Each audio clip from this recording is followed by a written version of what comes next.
Good evening, everybody. Welcome to another episode of Latina Diaspora.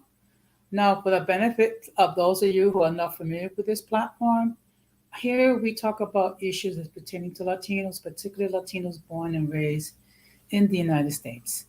First of all, I just want to state that I'm currently live on YouTube, Facebook, and Twitter. As always, I want to give a shout out to all those who have already supported the channel. I also want to give a huge shout out to all those who follow me on social media. And I also want to give a huge shout out to those who allowed me to enter into your devices. And lastly, um, a huge shout out to those who watch from the clouds, even the haters. So, what I'm going to ask you to do, if you have not done so, I'm going to ask you to please subscribe, like, set the bell notification to all. So, therefore, whenever I do produce content, you will have the opportunity to catch it live or catch it on the playback. Okay. Also, I want to state that I have my main channel, which is Uncommon Sense with Jose Negron. Okay. And of course, I would encourage all of you, if you have not done so, to please subscribe to my main channel as well. I'm not going to be on long, maybe half an hour. Okay. So, as I stated on my main channel, I'm going to be devoting a considerable amount of time pertaining to mental health issues. Tonight, I'm going to be talking about mental health issues when it comes to the Latino community. Now, why am I even discussing this?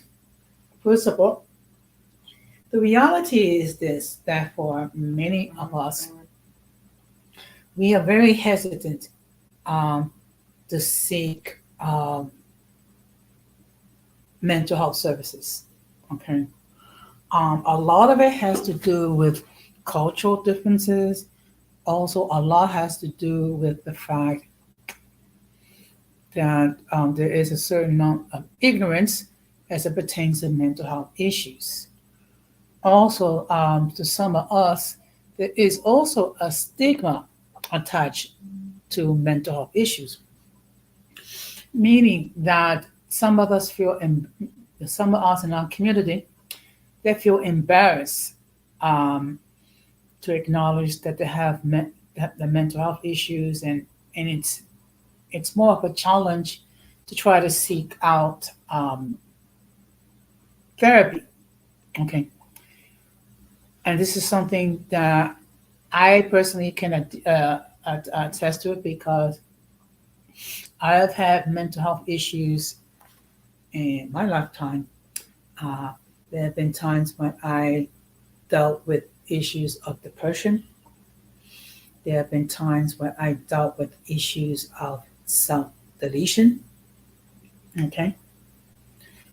I have dealt with issues regarding low self esteem.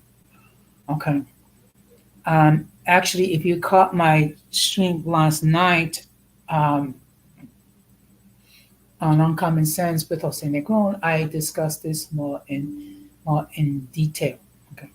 First of all, a huge shout out to the 10 people that are currently viewing this platform as we speak. I would appreciate it if you give a like as you enter. Okay. Also, again, if you have not done so, um, please consider subscribing to this channel. Okay. So what I'm going to be doing is I'm just going to give of course, my perspective and some information regarding that. Let me just state for the record that there is no shame to acknowledge that you have mental health issues. Okay. Um, Now, depending in where you reside, in what city, there may be various mental health resources where you can seek mental health to deal with depression. Okay.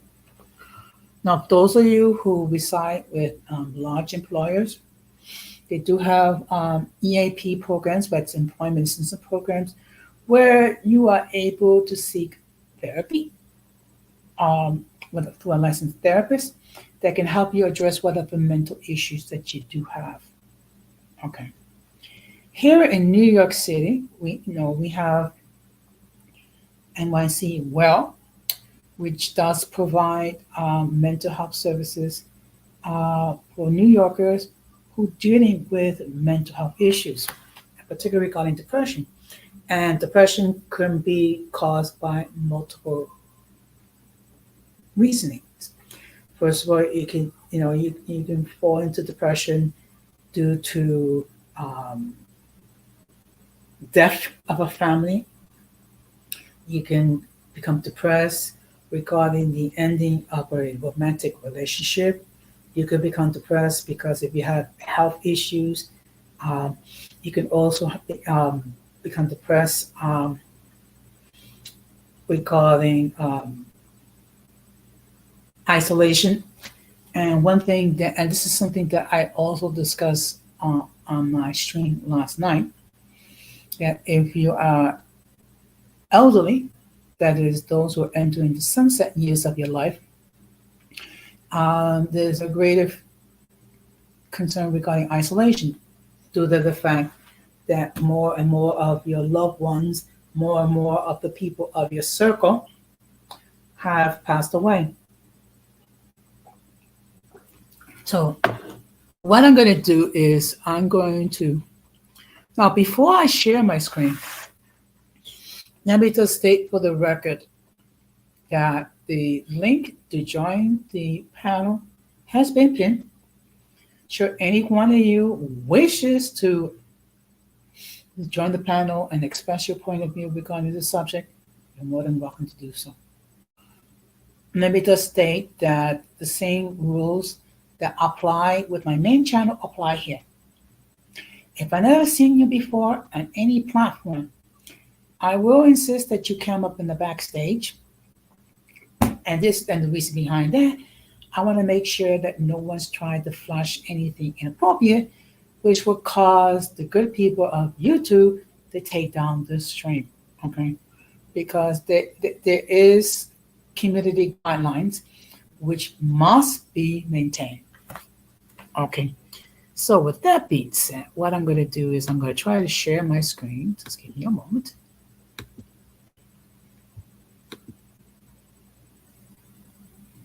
Excuse me, just.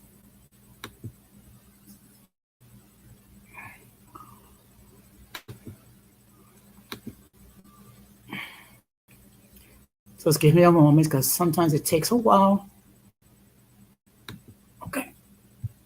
Okay, let's try it now.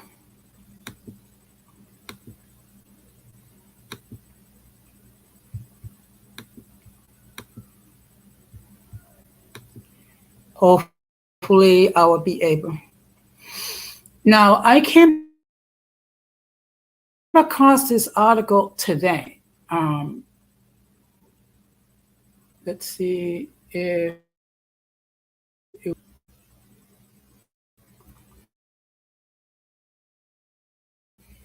okay.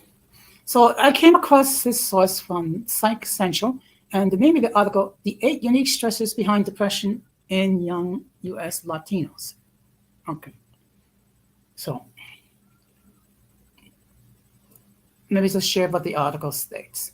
Particular challenges and cultural influences may have a great impact what causes these symptoms and how effective treatment is. A unique combination of factors, including immigration, discrimination, and acculturation, has inevitably impacted the mental health of the U.S. Latino community in general, and particularly of those who may be more vulnerable. The reality of the COVID-19 pandemic may have worsened the situation, widening the gap and making racial and ethnic disparities even more evident. Latino communities have the second highest number of COVID-19 cases in the United States. They're also more likely to become hospitalized and die from the disease than other ethnic and racial groups. According to the 2019 U.S. Census Bureau, an estimated 60.5 million Hispanic or Latino people live in the United States. Approximately 22.3% of them are under the age of 19. About 15.1% of these young people experience symptoms of depression, according to Mental Health America. Now, of course, the question is, who is who is Hispanic and who is Latino?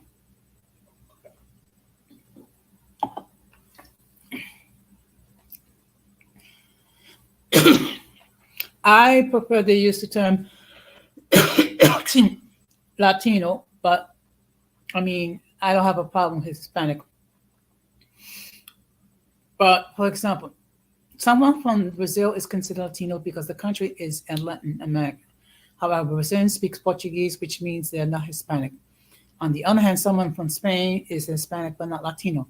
A person from Colombia is both Hispanic and Latino. And here are the 20 countries in Latin America, which includes South America, Central America, and some Caribbean islands. And those countries are Argentina, Bolivia, Brazil, Chile, Colombia, Costa Rica, Cuba, Dominican Republic, Ecuador, El Salvador, Guatemala, Honduras, Mexico, Nicaragua, Panama, Paraguay, Peru, Puerto Rico, Uruguay, and Venezuela. Each country has its own history, ethnicity, and races, essence and dialects, cultural traditions and folklore, foods, landscapes, native ancestors, and even climates. According to Mental Health America, in the United States, 60% of the Latino people are Mexican background, followed by 9.5% Puerto Ricans, 3.9% Salvadorians, 3.9% Cubans, 3.5% Dominicans, and 2.5% Guatemalans.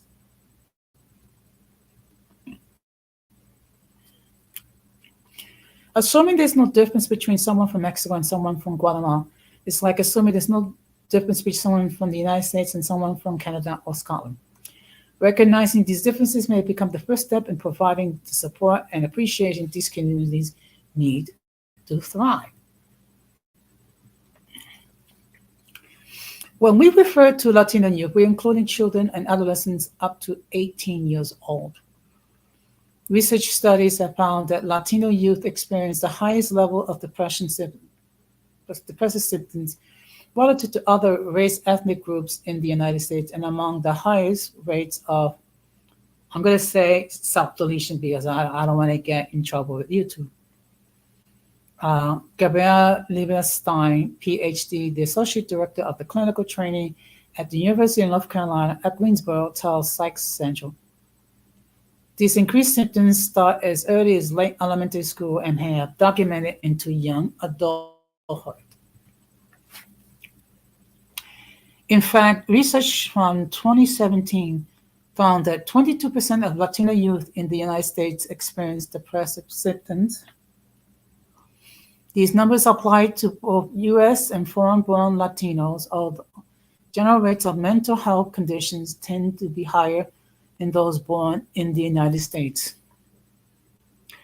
The Center of Disease Control and Prevention, the CDC, also reported that about 4,330 Latinos of all ages have died of self-deletion in 2019.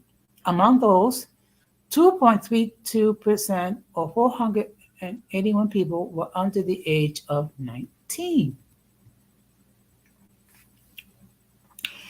LGBTQI plus Latino youth may also face additional stressors. The Trevor Project estimates that many young LGBTQ Latinos are 30% more likely to report a self-deletion attempt more than non-LGBTQ Latinos, children, and teens. Despite these rates, a 2017 research review found that only 8% of Latino children have received mental health care during their lifetimes, compared with 14% of non-Latino white children. Depression in Latino communities. Research can sometimes focus on while understanding and mental health. However, culture can influence how people talk about and the symptoms. For example, in some Latin American cultures, symptoms of depression may be seen as weakness. For many Latinos, depression may be something you should deal with privately. There is still a stigma against seeking mental health support from outside the family or from professionals, as there is a belief that additional family, social, and church support youth can overcome their depression, Stein explained.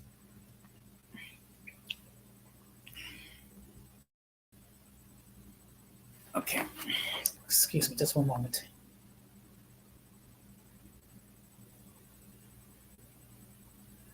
I'm sorry, I just have to text my.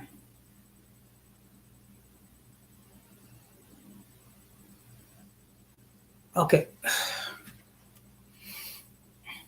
In addition, Latino youth in the United States are often the children of immigrant parents with unresolved trauma of their own. This unresolved trauma is passed down from one generation to the next and can manifest itself in depression, explained Carlos Paul Duarte, psychotherapist in Los Angeles, California. While there can be several factors that contribute to depression, cultural and historical considerations should be made to gain insight into underlying issues of depression among Latino youth. So now we're going to discuss the differences between ethnicity and race. Both race and ethnicity are labels used to group or categorize people. Ethnicity, typically cultural identity, is often based on communication like national origin, language, traditions, and customs and rituals. Race, on the other hand, is frequently linked to phenotype, that is, the observable physical characteristics, for example, skin color and facial features. Latino is an ethnicity that may encompass people of all races. Okay, so let's now we're going to scroll this down. Excuse me just a minute.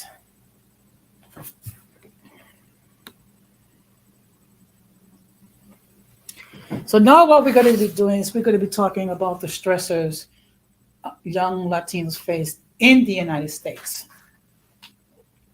Depression may be a natural and valid response to the stresses that Latino youth experience in their social and physical environments. Young Latinos may sometimes face additional stresses from acculturation processes, racial discrimination in schools, and conflicting cultural identities. Okay. So the first one is acculturation. Acculturation refers to the process of adopting and assimilating different culture. Everyone lives this process in different ways, and age is an important factor. If you leave behind the place and culture when you've been born and raised and having to learn a new language, understand new social cues, and adapt to new academic and institutional systems may present a challenge. Learning to appreciate different types of foods, music, and even traffic rules can also be overwhelming. This can be particularly challenging if you're not one who decided to come to the new country. Okay. I'm just going to skip a couple paragraphs and I'm just going to go down further. The level of acculturation of a young person achieve can play a role in their mental health too. Typically, higher and quicker acculturation results in lower stress levels and higher utilization of mental health services. Parents who themselves are raised in Latin America at times struggle with figuring out how to go about instilling values that they were brought up with more individualistic society in the United States, says Andrea Vargas, a licensed mental health counselor working with children and adolescents in Western Florida. Another thing to consider is cultural identity. Let me just, before I continue, let's see if anyone, okay.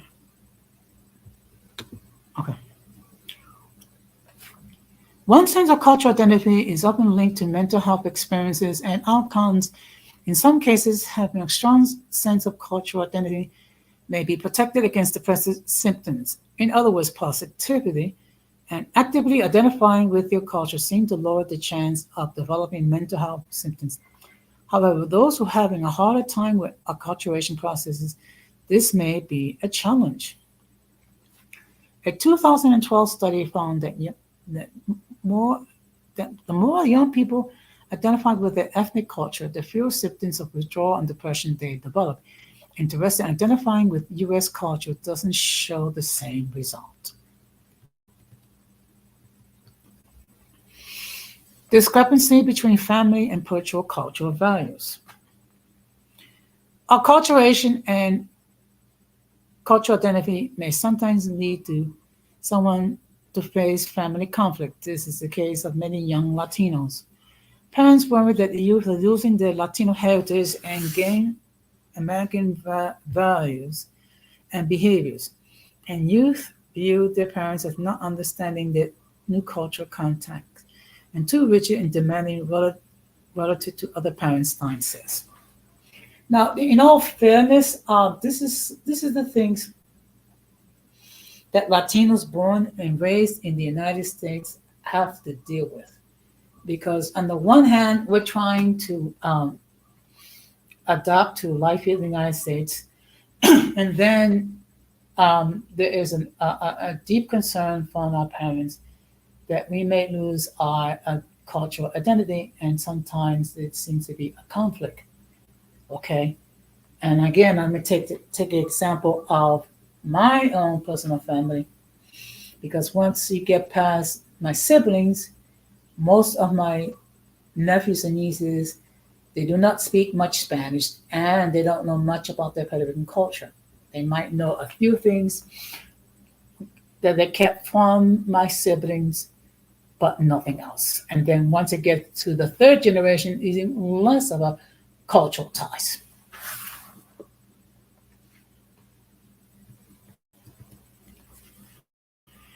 Views towards gender identity and sexual orientation can also garner differing positions from family members across multiple generations. Parents have different attitudes towards gender and sexuality, which causes stress and conflict for a teen. Culture, there is an emphasis on family and sacrificing for others, which can make boundary setting uncomfortable.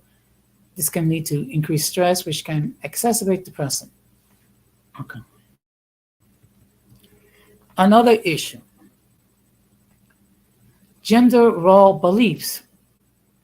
Research shows that young Latinas experience higher rates of depression than Latino boys, and that gender roles discrepancy in a culture-specific factor contributing to this. In many cases, younger Latinos face home demands and expectations regarding how they should behave and think, which doesn't coincide with those presented in school or in peer groups.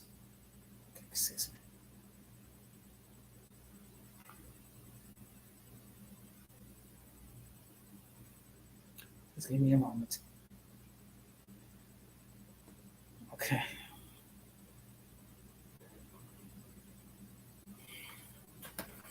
Discrepancies can lead to challenges of self-esteem, personal identity, and social interactions. Another issue, learning a new language and having an accent. Communication plays an essential role in part of social interaction and adaptation. Language and accent can be determining factors when you try to communicate your thoughts and emotions.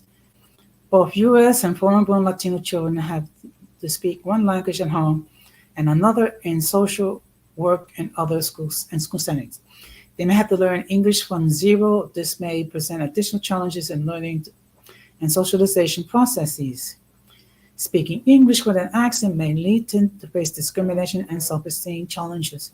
When one language or accent is different from the majority, this can be offering experiences. Now, in my case, my parents actually went to the extreme of discouraging me to practice Spanish at home. Okay. Now, at the time, I did not understand the why, but now I do, which is basically They want to make sure they'll have every opportunity to succeed. So that's the reason why. And if you listen to my Spanish, it sounds more like a gringo. Language barriers and new academic standings. Language is an occupation market associated with more depression symptoms in younger Latinos. This can also create second language anxiety, which can impact every aspect of a person's life. Immigration policies. Migration can come with specific stresses, regardless of how someone enters the country. Being an immigrant comes with unique challenges. Immigration perceptions and policies may change constantly and affect how others interact with you, as well as your immigration status or that of your parents. Social economics. A 2007 study that analyzed an older survey of more than 3,000 Latino teens found that lower socioeconomic status can be a contributing factor to depression. Many Latino adolescents state that they work at a young age to help the family financially in the United States or to help outside the country. This is stressful as they might be going to school trying to be high achievers and also working after school, Gomez says. Racial trauma among Latino youth. Racial trauma affects people of all ages, particularly younger ones. The concept refers to traumatic stress that results in racism's cumulative effects on someone's mental health. Untreated racial trauma may be passed down generationally. Minority youth are more likely to experience both interpersonal or racial stresses that are potentially traumatic. Ishla W. Metzger, PhD, a licensed psychologist in Atlanta, Georgia, tells Psych Central.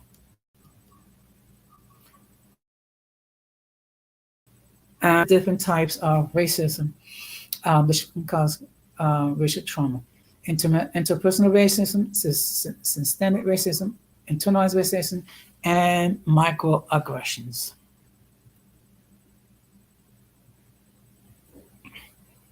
And these are the signs and symptoms of racial trauma in children and in teens. They can include increased levels of anxiety, avoiding specific places and situations, low self-esteem, trouble in concentrating, ongoing emotional distress, hypervigilance and heightened sensitivity to their surroundings, sleep disturbances.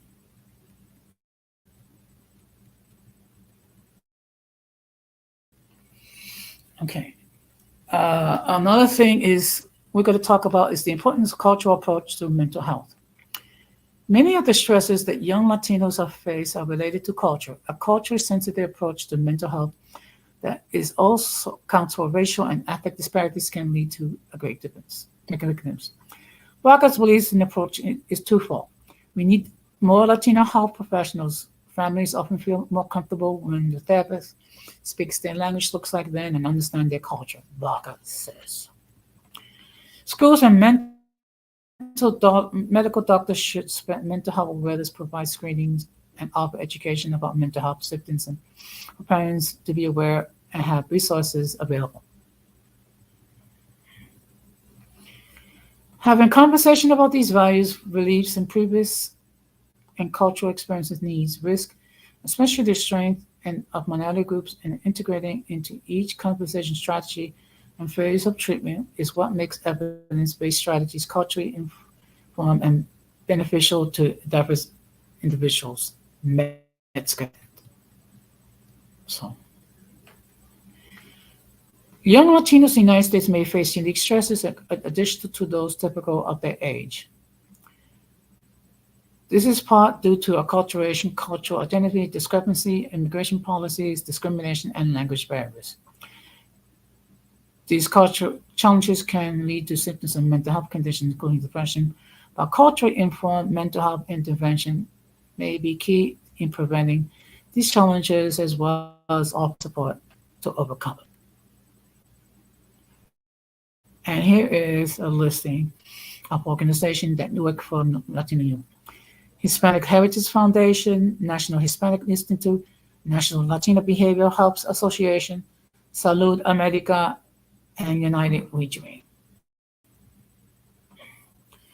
But protecting our youth, regardless of national or ethnic origin, is a collective responsibility. It starts with awareness and may continue with inclusion. This is a path we must walk all together. And we're going to park this here. So now the reason why I chose to focus on Latino youth is because they are more keenly aware regarding these mental health issues. Okay, now for a certain length of time, I, as a municipal employee, did overtime working in shelters that house the migrants. Okay, and I kind of testified to the fact that there are many issues where the migrants had to deal with.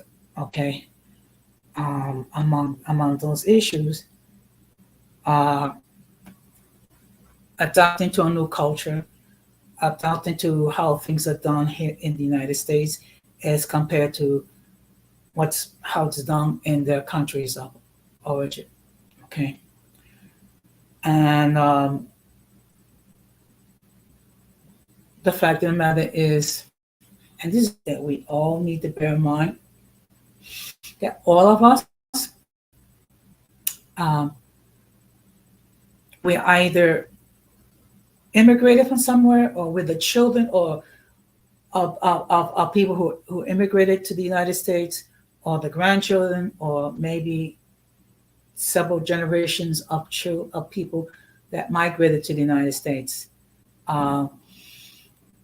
due to trying to get a better life, and also due to the fact that their situation over in their countries of origin made life impossible. Okay. So, but let me just state, and I also stated in my stream last night, the key to deal with these issues is to acknowledge that you have a problem. That is the key. And for some of us, it can be very hard for us to reach that point, because culturally we were taught that mental health issues are to be dealt privately. And if you are a man, you're taught to suck it up. You're taught not to cry. If you express that you have that you need mental health services, it is considered a sign of weakness. And of course, we have the thing called machismo, which we got to prove that we are super masculine. So for many of us, particularly those of us of my generation, it's even harder to acknowledge the fact that we have an issue regarding mental health. And just as hard is to recognize that we need assistance, and to recognize the fact that we need professional help. Okay. In my case, and I'm going to speak on my case and my case alone, uh, I had to seek therapy many times due to the fact that I dealt with depression. Okay. Also, I've been dealt with a lot of grief in my family due to the fact that several members of my family passed away. Okay.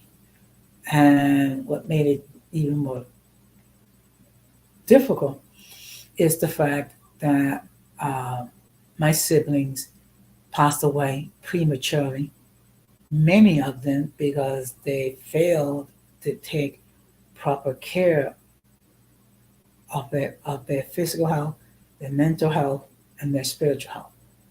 Okay, I had one sibling that passed away at age 37. I have a second sibling passed away at age 49. I have a third sibling that passed away at age 56. And I had a fourth sibling that passed away at age 68 uh, due to stage 4 lung cancer. And I also have nephews that passed away uh, at a young age.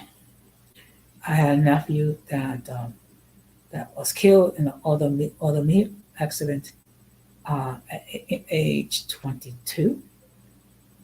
And earlier this year, I lost my nephew at age 48 due to injuries that he had sustained. So, so I've dealt with a great deal of grief in my life. I also dealt with depression. I also dealt with the betrayal of people who I have loved, who I've cared about.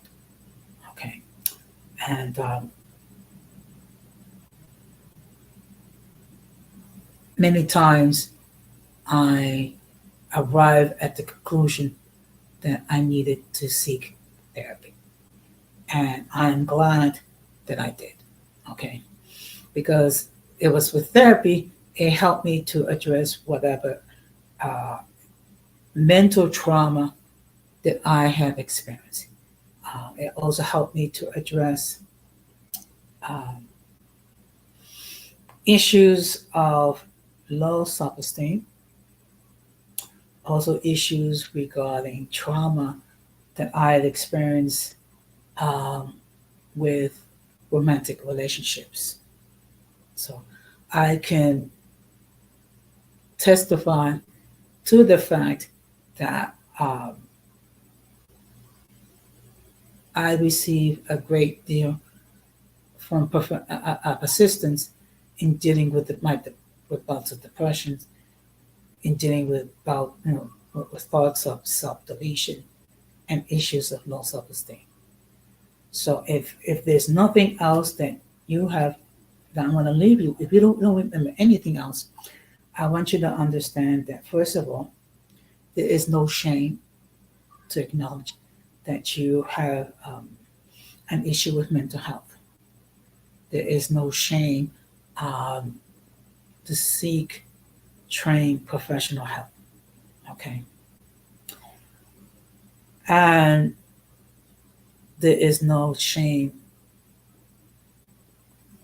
to realize that whatever trauma that you're going through is temporary. Things do get better. Okay. It seems at times it would seem like there is no escape. At times it seems to be very dark. But as someone that actually went through the trauma 4 years ago, losing two members of my immediate family 6 months apart, I can tell you that I am much better off for seeking therapy. So that's something that I am happy to say. So that's my point of view. Of course, all of you are more than welcome to enter whatever comments that you wish. Um, After the stream is over, okay, I see I have a lot of people watching in the clouds. That's fine. I would appreciate if you would please hit that like button and consider subscribing to the channel. Okay. This is a much smaller channel than the channel I have, and this as As a newer channel, this always have this it's growing pains. So right now, this channel is dealing with its growing pains. But I do want to leave with you with the fact that whatever you are going through, there is a solution, and just as important, you are not alone. Okay.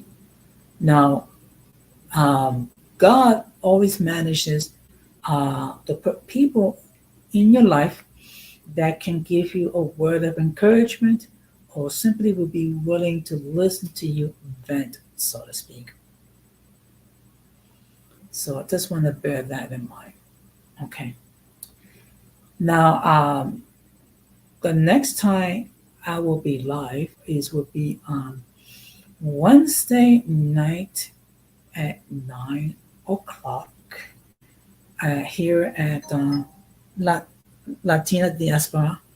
I will be live tomorrow night on my main channel at 8, I think 8:30, um, and I will have another episode of open discussion.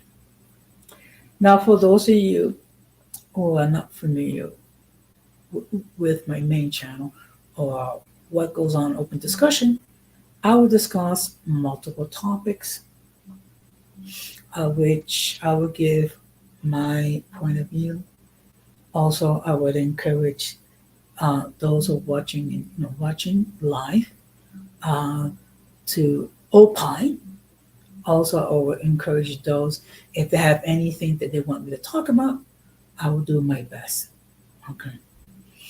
And again, I just want to say a huge shout out to the 10 people watching this stream as we speak. I think that's the most that this stream has ever had. Okay. But I did wanted to address mental health issues. Okay. So with that being said, I don't see anyone entering in comments, so I'm just going to end it right now. Um, so, and of course, please share your comments after the stream is over. Just try to keep it respectable because if they're not respectable, they will be deleted.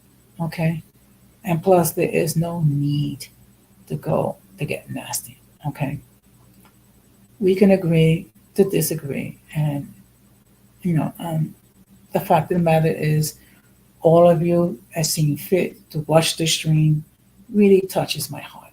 So, just want to say thank you very much for your attention and your time. So of course we will convene the next time. So take care, stay blessed, and peace. Be strong. Be strong.